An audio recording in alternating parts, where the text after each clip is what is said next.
Hey there, welcome back to Throne FC. Now, we all know that the beautiful game can be a fickle mistress, where dreams can be made or shattered with a single kick off the ball. But what happens when a player, hailed as the next big thing, arrives on the scene with thunderous applause, only to fizzle out like a damn firework? That's exactly what we're here to explore. From the marquee signings who were supposed to transform their teams, the promising youngsters who failed to fulfill their potential, to the once reliable veterans who seem to have lost their touch, we'll dissect the stories of 10 players who left us scratching our heads and questioning what went wrong. So grab your favorite football shirt, prepare your most unpopular opinions, and let's embark on this rollercoaster ride together as we look into the top 10 most disappointing players of the season. Starting out with Sadio Mane. Mane was supposed to be the man to replace Robert Lewandowski at the Allianz Arena, but his first season will be most keenly remembered for the time he punched his teammate Leroy Sané in the dressing room.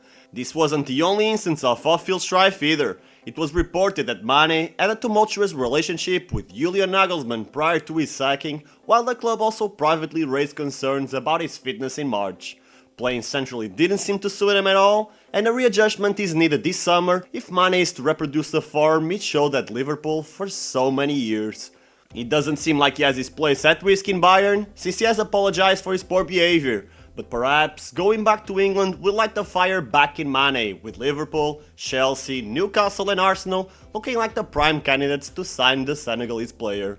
Number 9. Ryan Ravenberg. Ravenberg has been spoken about as one of the best talents of his generation after his impressive career start with Ajax, but his progress has stalled dramatically since joining Bayern Munich. The Kimmich-Goretzka pivot has proved more difficult than he imagined to break, with a 21-year-old frustratingly left to rot on the bench for the majority of the campaign. He still has time to develop and his big break could be right around the corner, but his attitude kinda tells me otherwise, since he has recently complained publicly about his lack of minutes. It's clear that his current role doesn't match Ravenberg's expectations, and it's very possible that he cuts his time in Bavaria short to join a side with less competition in the midfield, like Liverpool. But Ravenberg still has time on his side, since this was just the first time he disappointed, unlike our next entry, Sadio Dest.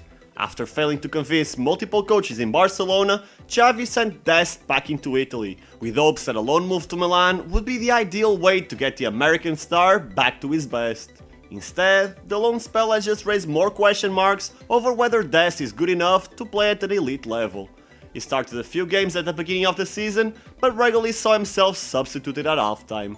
This proved to be a sign of how disastrous this spell was, since in February Dest was left out of Milan's second Champions League squad, and after barely featuring this calendar year, it seems to me that he could very well downgrade into a weaker team this transfer window. Number 7. Luka Modric. I know it's a bit unfair to criticize a young guy coming from Shakhtar who only played half a season of football in the Premier League. But after spending almost £20 million, I think you could at least expect a goal from Modric, right? It has been a tumultuous start to his Premier League career, and his social media presence doesn't help him at all. In fact, he just comes off as a douchebag, mocking people online and making cringy videos. I guess it's still way too early to jump into conclusions and call him a flop, since he'll be given time and multiple chances next season under Pochettino, but as far as this season is concerned, he has to feature in this list.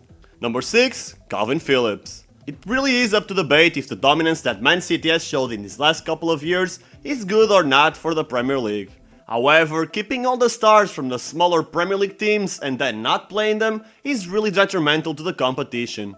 In either case, Calvin Phillips proved this season that he simply isn't in that level. Once one of the most effective midfielders in the division under Marcelo Bielsa at Leeds, Phillips has been reduced to the role of cheerleader of the treble winners. And not even a good one, since the only time he made headlines this season was when Pep Guardiola called him fat, following his out-of-shape return from the World Cup. In such a stacked team, I honestly doubt he'll be able to break through. But to be honest, is being a bench player that bad in this Man City team? Number 5. Gonzalo Gage. Not too long ago, Gage was one of the hottest properties in Europe. He scored the winning goal in Portugal's inaugural League of Nations triumph and had played well enough in Benfica to be awarded a move to PSG. Although he was dispatched to Valencia, he continued to impress there, eventually earning another move, this time to Wolverhampton.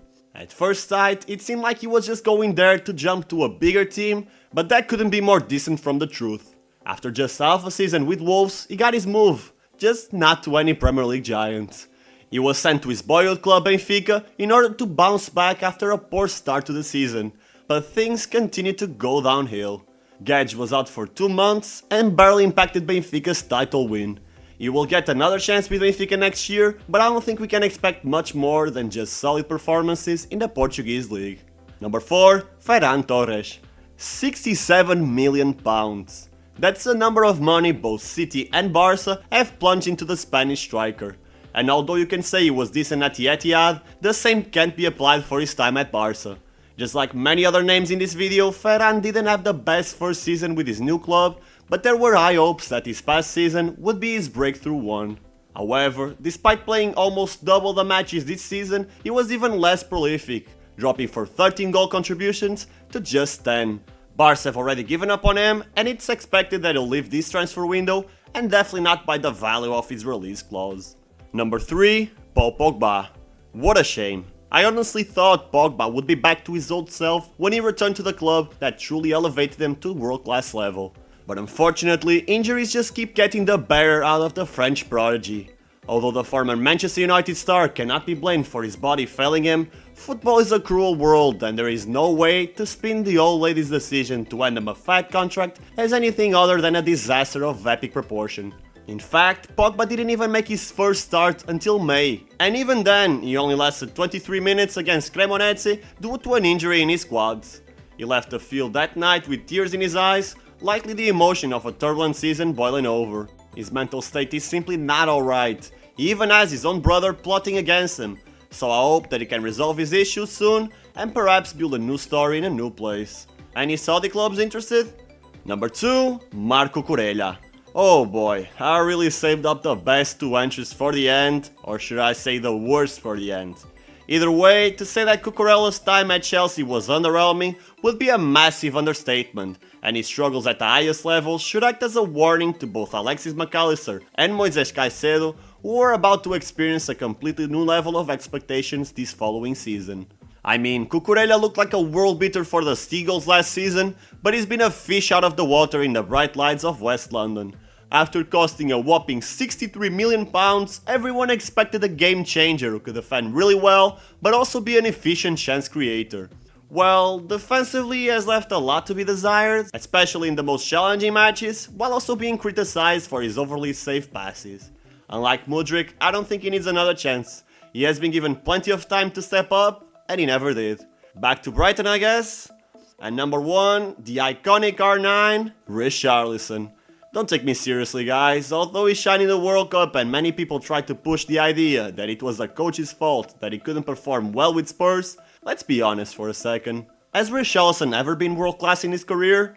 Think about it. In the 6 seasons that he spent in the Prem, when has he truly stood out? He was good for Everton standards, but it's not like he was breaking the 20-goal mark every season. In fact, he never did that, not even in Brazil. So why the hell would you expect him to be a game changer with Spurs?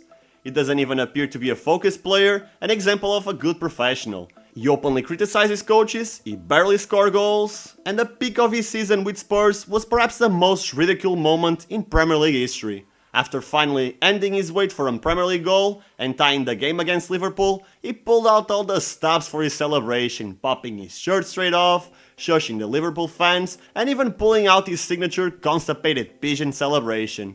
If I didn't have any context, I would assume the Spurs had finally won a trophy. But less than 2 minutes later, Diogo Jota scored to win it for the Reds. Looking back now, 60 million for this guy is absolutely atrocious, especially considering Everton's precarious financial position.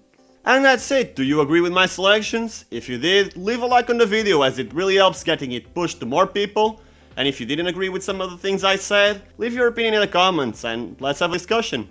If you want to see more content like this, don't forget to subscribe so you don't miss a single update from Throne FC. Thank you for watching until the end, and I'll see you on the next one.